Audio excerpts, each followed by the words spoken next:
Polytechnic કોલેજના ragging પ્રકરણમાં university સત્તાધીશોએ નિમણૂક કરેલી સમિતિનો રિપોર્ટ તૈયાર થઈ ગયો હોવાનું જાણવા મળ્યું છે.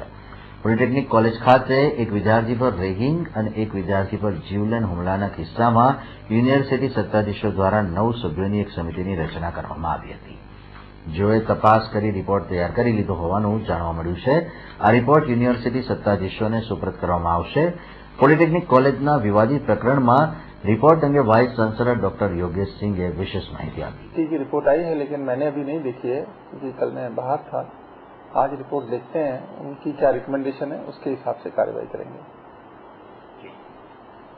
रजिस्ट्रार अमित धोड़कियाए पण पॉलिटेक्निकना रिपोर्ट अंगे तीसरी आंखने विशेष माहिती आपी। मार्च 2014 पॉलिटेक्निक खाते एक फरियाद मळी हती रेगिंगनी प्रियांश शाह नामना विद्यार्थी द्वारा અને સાથે એક આકાશ પટેલ નામના વિદ્યાર્થીની સાથે અન્ય વિદ્યાર્થીઓના એક જૂથે મારામારી કરી અને એને ગંભીર રીતે ઘાયલ કર્યો હતો એવી પણ ફરિયાદ મળી હતી.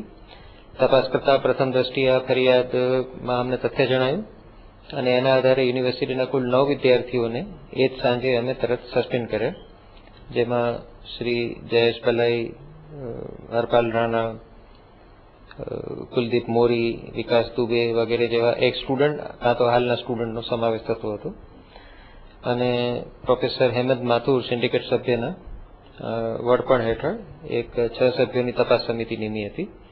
तपास समितिए लगभग दररोज जुदा जुदा विद्यार्थीओना निवेदनो लीधेला छे અને આ નિવેદન લેવાની પ્રક્રિયા એમણે ગઈકાલે પૂર્ણ કરી છે અને હવે બહુ તરત અમે આ તપાસ સમિતિના અહેવાલની અપેક્ષા કરી રહ્યા છીએ. જેવો અહેવાલ આવશે એ સાથે જ અમે આગળની જે કંઈ પણ કાર્યવાહી શિક્ષાત્મક પગલાં લેવાની હશે તે કરીશું.